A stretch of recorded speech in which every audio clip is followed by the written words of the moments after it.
Oke, assalamualaikum warahmatullahi wabarakatuh. Selamat sore adik-adik mahasiswa.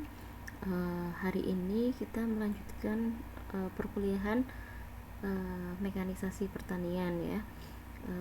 Pada pertemuan sebelumnya itu mekanisasi pertanian dengan Pak Muklis, kemudian untuk pertemuan atau perkuliahan hari ini dan besok di pertemuan 13 dan 14 dengan saya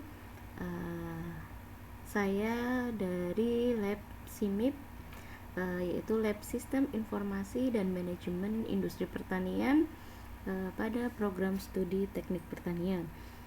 Nah, untuk pertemuan 13 ini kita akan membahas topik sistem agroindustri untuk mata kuliah mekanisasi pertanian. Oke, kita mulai saja ya perkuliahan hari ini.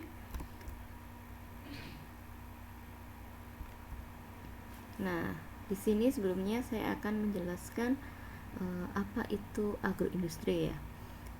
Di sini bisa dilihat ya bahwa agroindustri itu merupakan suatu industri yang memproduksi, memproses atau melakukan processing dan mengepak bahan makanan dengan metode dan peralatan yang modern begitu.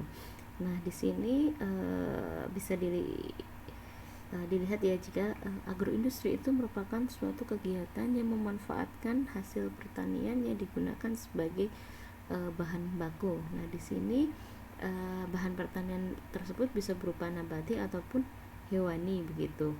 Nah, sehingga dihasilkan produk akhir ataupun produk setengah jadi yang akan digunakan sebagai bahan baku untuk industri lainnya. Nah, di sini bisa dilihat salah satu contoh agroindustri yang ada itu seperti agroindustri teh, kemudian kopi, kemudian susu. Itu untuk agroindustri yang memproses produk hingga produk akhir atau produk jadi ya. Kemudian untuk agroindustri yang memproses bahan setengah jadi yang nantinya akan digunakan untuk bahan baku agroindustri lain, itu contohnya agroindustri tepung ya. Nah, di sini agroindustri itu memproduksi tepung atau bahan setengah jadi ya, yang nantinya ini tepung ini akan digunakan sebagai bahan baku misalkan ya untuk produksi mie ataupun roti dan sebagainya.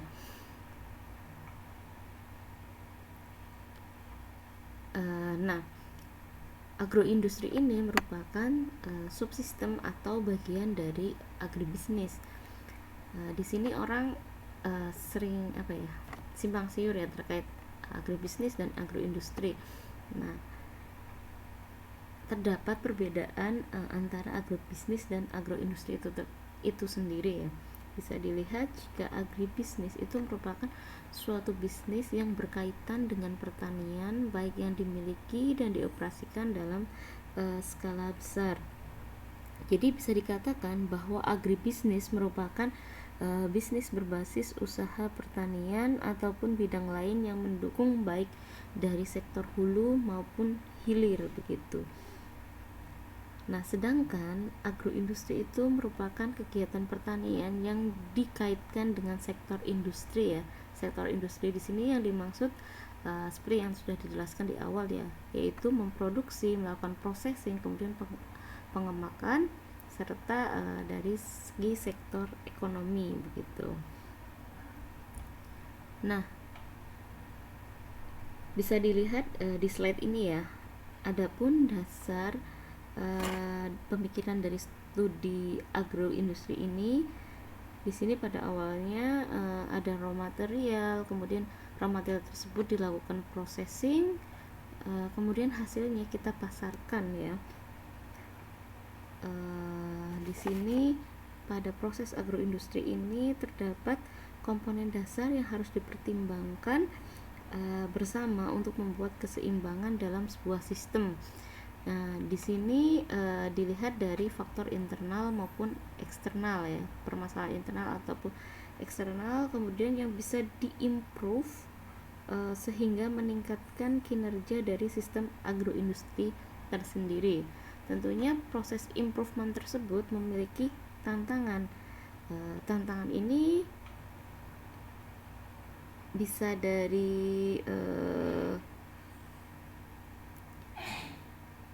komponen dasar ataupun kebijakan dari pemerintahnya tersendiri, sehingga bisa dilihat dalam agroindustri ini terdapat beberapa subsistem yang mendukung di dalamnya. Nah, adapun subsistem itu meliputi subsistem produksi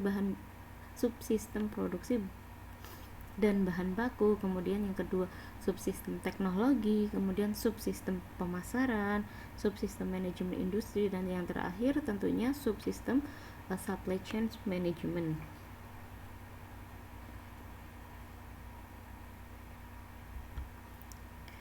Nah, di sini suatu agroindustri itu menghasilkan produk akhir ya. Tentunya produk akhir yang dihasilkan oleh suatu agroindustri itu harus memiliki beberapa kriteria. Adapun kriteria tersebut memiliki kualitas yang dihasilkan produk tersebut harus tinggi. Kemudian dari proses yang dilakukan oleh agroindustri tersebut tentunya harus memiliki nilai tambah yang tinggi. Kemudian pendistribusian produk yang dihasilkan juga harus tepat waktu. Kemudian produk yang dihasilkan jumlahnya harus cukup, dan tentunya produk yang dihasilkan tersebut harus aman ya.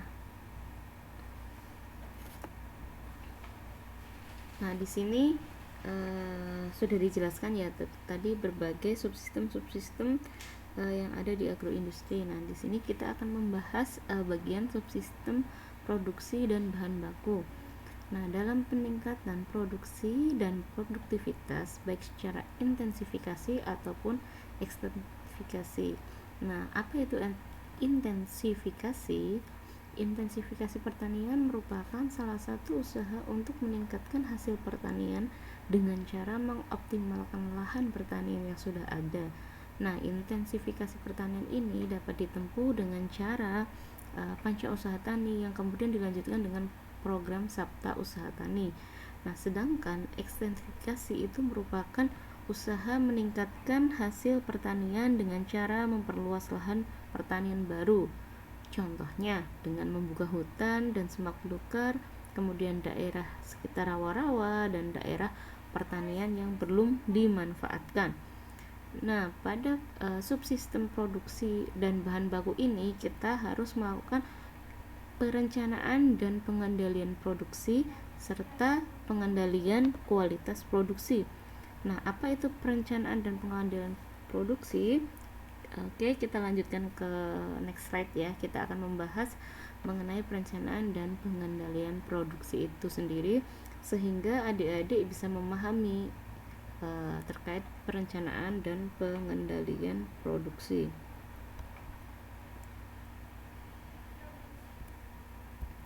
Nah, di sini yang pertama kita akan membahas mengenai perencanaan dan pengendalian produksi. Nah, perencanaan di sini biasanya meliputi rencana yang terkait barang apa yang akan dibuat. Kemudian untuk pengendalian produksi itu mengendalikan aliran material yang masuk, mengalir ataupun keluar, sehingga ketika nantinya terjadi penyimpangan itu kita tahu apa yang harus dilakukan begitu. Nah, untuk bahasan perencanaan dan pengendalian produksi ini meliputi peramalan atau biasa dikenal dengan forecasting, kemudian perencanaan produksi, sistem persediaan atau inventory, kemudian perencanaan kebutuhan bahan yang biasa dikenal dengan material requirement planning atau MRP, kemudian yang terakhir terkait penjadwalan atau scheduling. Nah, di sini bisa kita lihat perencanaan dan pengendalian produksi itu merupakan suatu proses yang digunakan untuk merencanakan dan mengendalikan aliran material yang masuk, mengalir di dalam ataupun keluar dari sistem produksi atau operasi itu sendiri. Sehingga di sini permintaan itu dapat dipenuhi dengan jumlah yang tepat, waktu penyerahan yang tepat, dan biaya produksi yang minimum begitu. Nah, apa itu produksi atau proses produksi gitu ya? Proses produksi itu merupakan metode dan teknik yang digunakan dalam mengolah bahan baku menjadi suatu produk. Nah, yang dinamakan proses produksi itu adalah metode atau tekniknya ya. Jadi di sini kita mengolah bahan baku menjadi suatu produk yang dihasilkan, itu yang dinamakan dengan proses produksi. Nah, tentunya dalam proses produksi ini ada suatu perencanaan produksi. Apa itu perencanaan produksi? Perencanaan produksi ini merupakan suatu aktivitas yang merupakan tindakan antisipasi di masa yang akan datang sesuai dengan periode waktu yang telah direncanakan. Selain perencanaan produksi, dalam proses produksi tentunya kita melakukan pengendalian produksi. Nah, pengendalian produksi ini merupakan aktivitas yang menjamin bahwa segala pelaksanaan kegiatan dalam perencanaan telah dilakukan sesuai dengan target yang telah ditetapkan gitu. Nah, untuk pengendalian produksi ini berfungsi untuk mengefektifkan penggunaan sumber daya yang terbatas seperti tenaga kerja, material, dan peralatan untuk menghasilkan produk yang berkualitas, tentunya berdasarkan keinginan pasar atau konsumen ya, sehingga perusahaan tersebut dapat menghasilkan keuntungan yang optimal, meningkatkan produktivitas, serta meminimalisasi terjadinya pemborosan dalam proses produksi. Nah, perencanaan dan pengendalian produksi ini tentunya memiliki beberapa fungsi ya. Adapun fungsi tersebut meliputi meramalkan permintaan produk yang dinyatakan dalam jumlah produk sebagai fungsi dari waktu, kemudian menetapkan jumlah dan saat pemesanan bahan baku serta komponen secara ekonomis dan terpadu.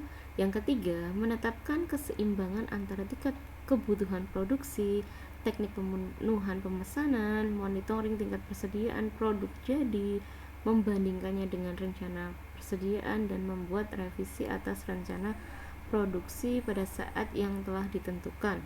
Dan yang terakhir, fungsi dari perencanaan dan pengendalian produksi ini adalah membuat jadwal produksi, penugasan, pembebanan mesin, dan tenaga kerja yang terperinci sesuai dengan ketersediaan, kapasitas, dan fluktuasi permintaan pada suatu periode.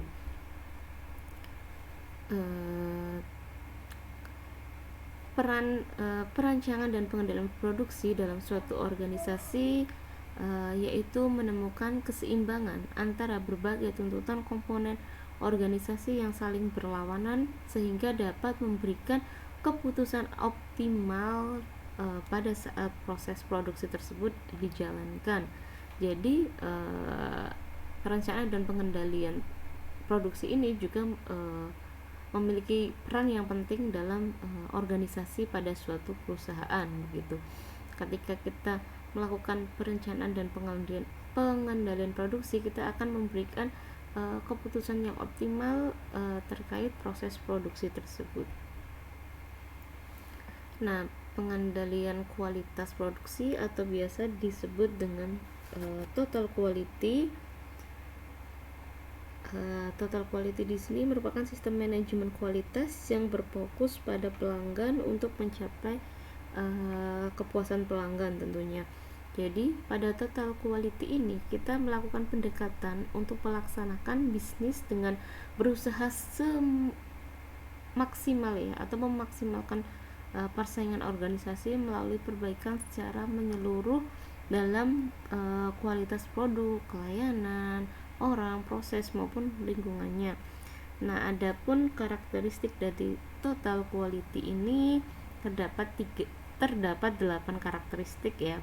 Yang pertama tentunya berfokus pada pelanggan, baik pelanggan internal maupun pelanggan eksternal.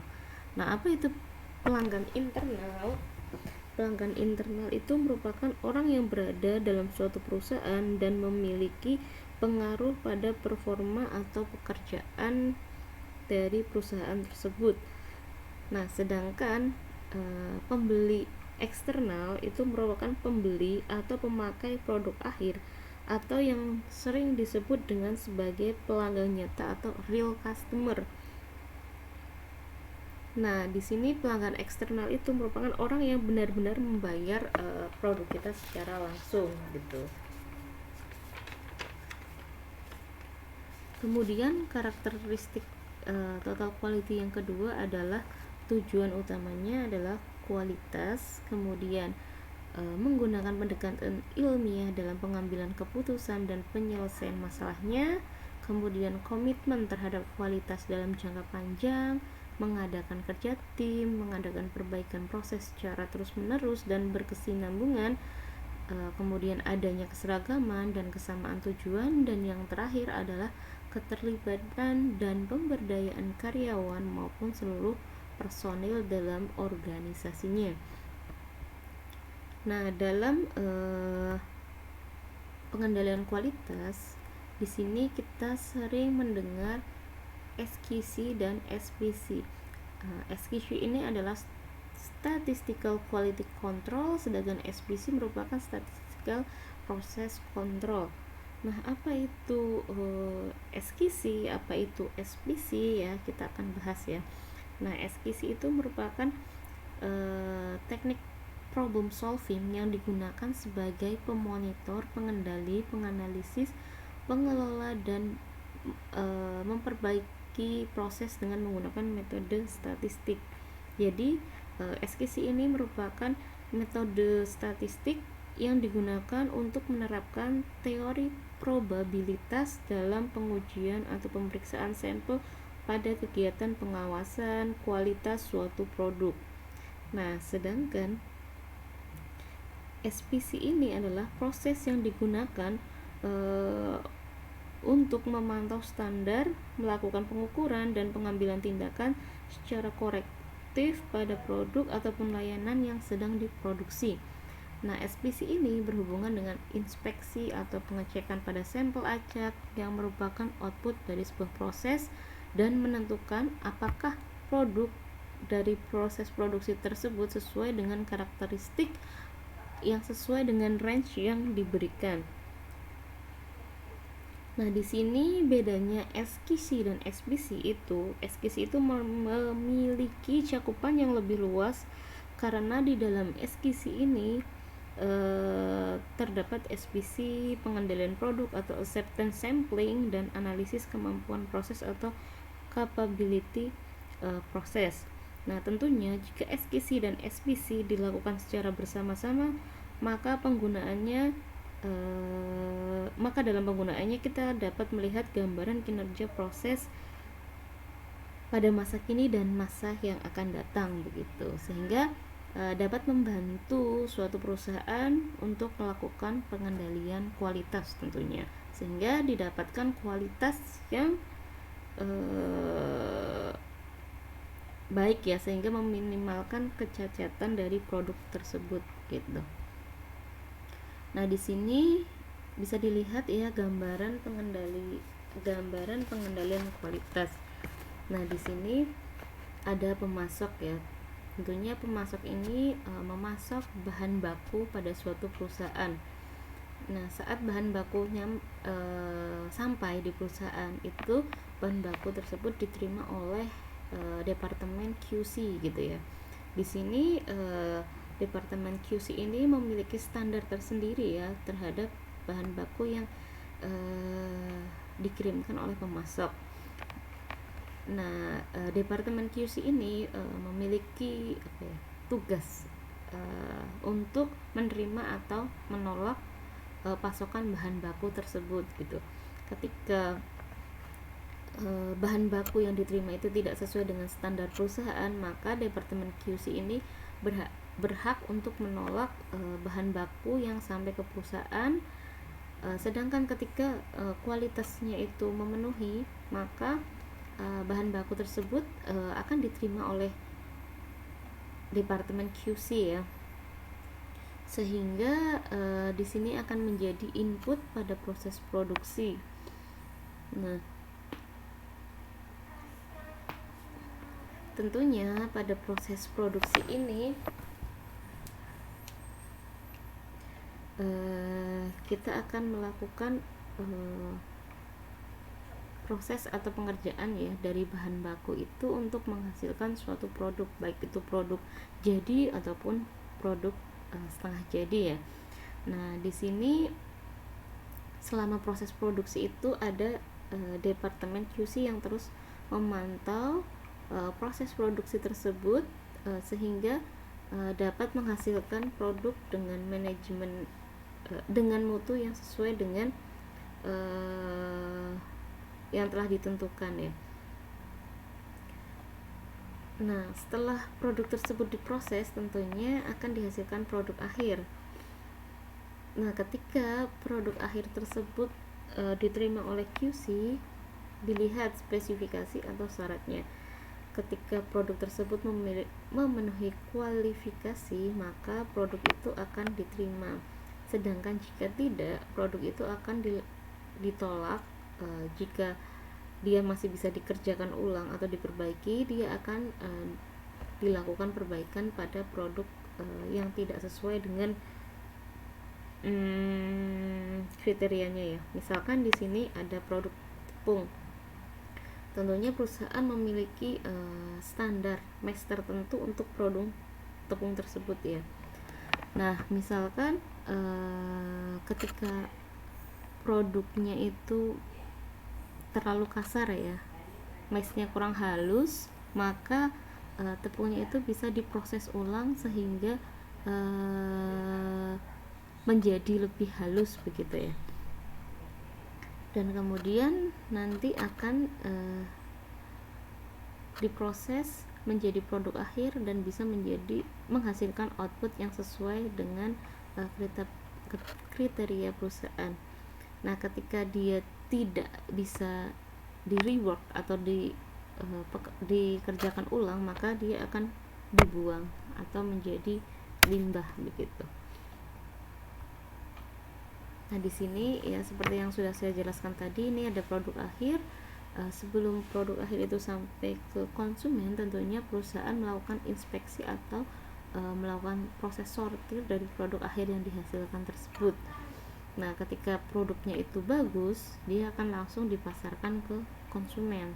Tapi ketika dia terjadi produk cacat atau produknya kurang sesuai dengan spesifikasinya, ini kita bisa dilihat ketika produk tadi bisa di rework ya, seperti kasus tepung tadi. Setelah di rework, produk itu sesuai dengan standarnya, maka akan langsung dilempar ke konsumen. Tapi jika tidak bisa diperbaiki atau dilakukan rework, maka produk tersebut akan dibuang gitu. Nah, sistem pengendalian proses ini memiliki banyak pandangan gitu ya. Nah, di sini kita bisa lihat pandangan tradisional terhadap sistem pengendalian proses tersebut. Menurut pandangan tradisional, sistem pengendalian proses ini hanya berfokus pada aktivitas inspeksi untuk mencegah lolosnya produk cacat ke tangan pelanggan atau biasa dikenal dengan strategi of detection. Nah, menurut pandangan tradisional ini, sistem pengendalian proses ini merupakan suatu proses yang sia-sia dan tidak memberikan kontribusi terhadap peningkatan bagi perusahaan gitu. Sedangkan menurut pandangan modern, nah sistem pengendalian proses ini lebih berorientasi pada sistem pencegahan kerusakan ataupun produk cacat dengan melakukan aktivitas secara baik dan benar pada waktu pertama kali mulai aktivitas ya. Nah, sistem pengendalian proses ini sebagai implementasi strategi pencegahan atau prevention gitu, sehingga adanya perbedaan pandangan ya antara tradisional dan modern begitu. Nah, dalam pengendalian proses ya terdapat suatu variasi variasi ini adanya ketidakseragaman dalam sistem produksi ataupun operasional sehingga menimbulkan perbedaan dalam kualitas produk yang dihasilkan. Nah, variasi ini bisa dilihat sumber penyebab timbulnya ya. Ada dua, yaitu yang pertama variasi penyebab khusus dan yang kedua penyebab umum. Nah, apa itu masing-masing dari khusus ataupun umum? Kita lanjutkan ke slide berikutnya. Nah, yang pertama variasi penyebab khusus. Nah, variasi penyebab khusus merupakan kejadian-kejadian di luar sistem yang mempengaruhi variasi dalam sistem. Penyebab khusus dapat bersumber dari manusia, material, lingkungan, metode kerja, dan lain sebagainya. Penyebab dari kasus ini mengambil pola-pola non-acak sehingga dapat diidentifikasi atau ditemukan, sebab mereka tidak selalu aktif dalam proses tetapi memiliki pengaruh yang lebih kuat pada proses sehingga menimbulkan suatu variasi. Dalam konteks pengendalian, proses statistikal ini menggunakan peta kendali atau control chart ya. Jenis variasi ini sering ditandai dengan titik-titik pengamatan yang melewati atau keluar dari batas-batas pengendalian yang didefinisikan atau defined control limit begitu. Nah, ini sudah saya jelaskan tadi ya, untuk penyebabnya itu bisa disebabkan dari penggunaan alat, kesalahan operator, kesalahan dalam penyimpanan mesin, kesalahan perhitungan, kesalahan bahan baku, dan lain sebagainya. Nah, kemudian apa itu variasi penyebab umum? Nah, variasi penyebab umum adalah faktor-faktor di dalam sistem atau yang melekat pada proses yang menyebabkan timbulnya variasi dalam sistem serta hasil-hasilnya. Penyebab umum sering disebut juga penyebab acak atau random cause atau penyebab sistem atau sistem cause karena elemen dalam sistem itu hanya berpihak pada manajemen yang dapat memperbaikinya karena pihak manajemen yang mengendalikan sistem tersebut. Dalam konteks pengendalian proses statistikal dengan menggunakan peta-peta kendali, jenis variasi ini sering ditandai dengan titik-titik pengamatan yang berbeda dalam batas-batas pengendalian yang didefinisikan. Bila proses hanya mempunyai variasi penyebab umum, proses stabil karena penyebab sistem yang mempengaruhi variasinya biasanya relatif sepanjang waktu.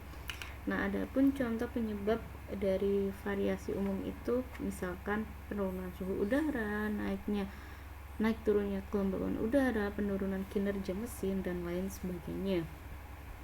Nah, di sini ada beberapa tools atau metode yang dapat digunakan untuk pengendalian mutu.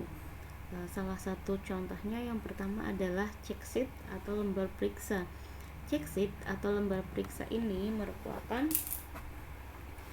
sebuah tool yang sering dipakai dalam industri manufacturing untuk pengambilan data pada proses produksi yang kemudian diolah menjadi informasi dan yang hasilnya akan bermanfaat terhadap pengambilan keputusan ya. Nah, di sini salah satu contoh check sheet-nya ya. Di sini ada item yang reject, kemudian ini ada waktunya, ini turus, ini menunjukkan frekuensi yang terjadi pada waktu tersebut gitu ya, dan itemnya seperti apa. Nah, misalkan di sini ada crack ya, atau retak ya pada jam crack ini pada jam 7 sampai jam 8 ini frekuensi yang terjadi 1, kemudian jam 8 sampai jam 9 juga 1, jam 9 sampai jam 10 juga 1 frekuensinya, kemudian yang terakhir juga masih 1 begitu. Nah, selain check sheet, ini di sini juga ada diagram Pareto. Diagram Pareto itu merupakan suatu grafik batang yang menunjukkan masalah berdasarkan urutan banyaknya jumlah kejadian. Urutannya mulai dari jumlah permasalahan yang paling tinggi atau paling banyak terjadi hingga permasalahan yang frekuensinya paling rendah atau paling sedikit.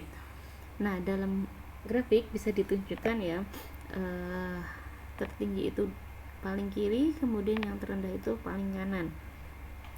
Nah, di sini ini bisa dilihat ya, contohnya ini sebuah diagram Pareto.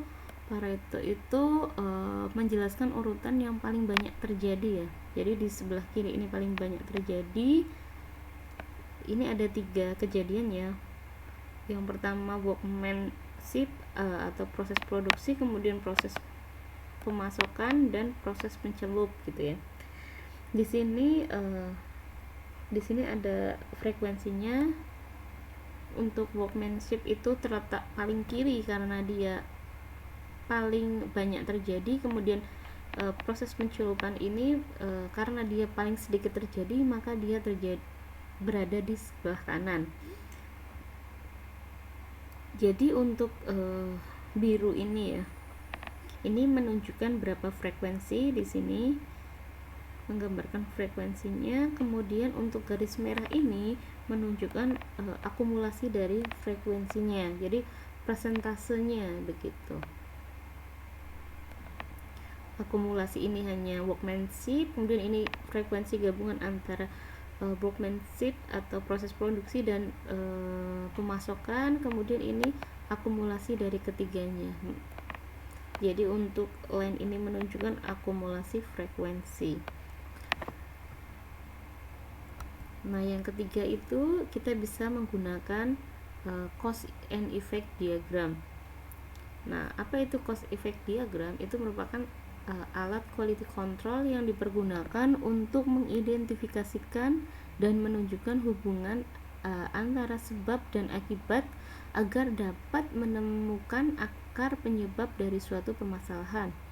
Cause dan effect diagram ini dipergunakan untuk menunjukkan faktor-faktor penyebab dan akibat kualitas yang disebabkan oleh faktor penyebab tersebut.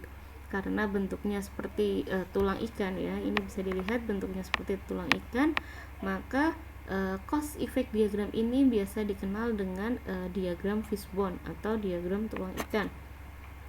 Nah, pada diagram fishbone ini bisa kita lihat di sini ada judulnya, kemudian ada tanggalnya, kemudian ada partisipannya. Nah, di sini ada persyaratan permasalahan yang akan diselesaikan. Permasalahan yang akan diselesaikan ini adalah mengurangi no solder di proses A. Kemudian pada gambar bisa kita lihat juga ada kepala ikan. Nah, kepala ikan ini sebagai tempat untuk menuliskan akibat dari efeknya. Kemudian untuk faktor-faktor penyebab utama yang mempengaruhi kualitas itu kita gambarkan di tulang ikan yang besar ini. Nah, untuk faktor penyebab utama ini bisa kita tuliskan 5M 1E, Man, Material, Measurement, Method, Mesin, dan Environment. Kemudian selain faktor penyebab utama, kita juga memiliki faktor penyebab sekunder. Faktor penyebab sekunder ini berdasarkan dari kategori faktor penyebab utama, dan faktor penyebab sekunder ini kita gambarkan pada tulang-tulang ikan yang berukuran sedang ya. Di sini bisa dilihat misalkan contohnya kurang pelatihan, kurang teliti, berkarat, suku cadang yang tidak diganti tepat waktu, kemudian area produksi yang lembab dan lain sebagainya. Dan yang terakhir, pada diagram fishbone ini terdapat penyebab-penyebab yang lebih detail yang mempengaruhi penyebab sekunder. Nah, untuk penyebab-penyebab yang lebih detail ini kita gambarkan di tulang ikan yang paling kecil. Contohnya ini tidak ada anggaran khusus ya. Jadi di sini ada kepala ikan. Kepala ikan itu untuk menggambarkan akibat atau efek, kemudian di sini ada penyebab utama, kemudian di sini ada penyebab sekunder, di sini ada penyebab yang lebih detailnya begitu. Nah, itu untuk diagram fishbone. Kemudian di sini yang keempat, dalam pengendalian kualitas kita juga bisa menggunakan histogram. Histogram ini merupakan tampilan bentuk grafis untuk menunjukkan distribusi data secara visual atau seberapa sering suatu nilai yang berbeda itu terjadi dalam suatu kumpulan data. Histogram ini memiliki manfaat untuk memberikan informasi mengenai variasi dalam proses dan membantu manajemen dalam membuat keputusan dalam upaya peningkatan proses yang berkesinambungan atau continuous process improvement. Nah, adapun gambaran dari histogram ini bisa dilihat pada slide. Nah, misalkan contoh kasusnya pada histogram panjang kaki.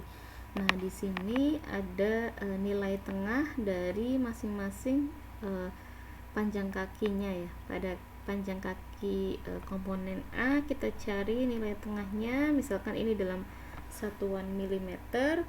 Kemudian pada masing-masing ini kita lihat frekuensinya terjadi seberapa banyak gitu. Nah, ini untuk gambaran dari histogram itu sendiri. Kemudian yang terakhir ini ada peta kendali atau control chart ya. Nah, control chart ini merupakan salah satu dari alat QC7 tool atau quality control dari 7 tool yang berbentuk grafik yang biasa digunakan untuk memonitor atau memantau stabilitas dari suatu proses serta mempelajari perubahan proses dari waktu ke waktu. Nah, control chart ini terdiri dari 3 bagian ya. Yang pertama ini kita bisa lihat upper line atau garis bagian atas. Kemudian upper line ini berfungsi sebagai batas kontrol tertinggi. Kemudian di sini ada paling bawah itu lower line. Jadi lower line ini menggambarkan lower control limit atau batas kontrol yang terendah. Kemudian yang di tengah di sini ada center line atau garis tengah ya. Ini yang menunjukkan average atau rata-rata yang terjadinya. Nah, itu tadi di sini ada 5 tool yang bisa digunakan untuk pengendalian kualitas ya. Untuk selanjutnya kita di sini memasuki subsistem yang kedua, yaitu subsistem teknologi. Nah, di sini bisa kita lihat contoh-contoh teknologi dalam proses food industry gitu ya. Di sini beberapa contoh teknologinya itu adalah cleaning atau proses pembersihan, kemudian grading atau sorting, memisahkan ukuran untuk grading, kemudian pengupasan atau skinning. Nah, di sini di gambar bisa dilihat skinning mesin pada kacang tanah ya. Jadi di sini mengupas kulit kacang tanah ya, sehingga kacang tanah itu tidak memiliki kulit.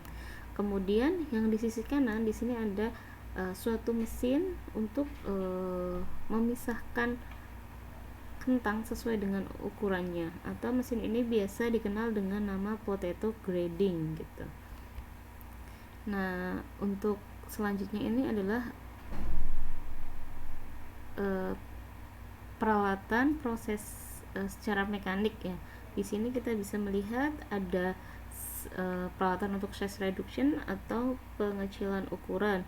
Nah, size reduction ini bekerja dengan prinsip memotong, menghancurkan atau mengecilkan ukuran. Salah satu contoh alat dari size reduction ini adalah crusher ya. Selain ada alat untuk pengecilan ukuran, di sini ada alat untuk homogenization atau penyamaan konsentrasi. misalkan biasa digunakan untuk penyeragaman partikel ya pada susu murni. Kemudian yang ketiga ada alat mixing atau pencampur gitu, misalkan untuk mencampurkan adonan sebelum melakukan proses baking begitu ya, dalam proses baking. Nah kemudian ada alat untuk heating atau proses pemanasan ya dalam baking, itu bisa dilihat ya contohnya gambar pembakar roti, kemudian alat sterilisasi susu yang biasa digunakan untuk membunuh mikroorganisme, kemudian frying untuk penggorengan, roasting untuk pembakaran produk hewan, dan yang terakhir ada evaporator atau evaporation untuk proses penguapan susu. Nah, di sini biasanya evaporator ini atau evaporasi ya, biasanya kita dengar evaporasi merupakan proses penguapan. Di sini contohnya evaporation pada produk susu. Jadi alat ini digunakan untuk menguapkan kadar air yang ada di dalam susu tersebut.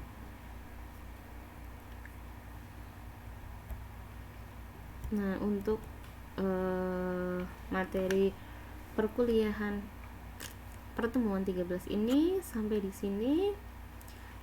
Terima kasih untuk atensinya.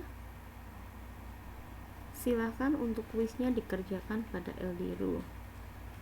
Oke, sekian dari saya. Bila ada kata yang kurang berkenan, saya mohon maaf. Billahi taufiq wal hidayah. Wassalamualaikum warahmatullahi wabarakatuh.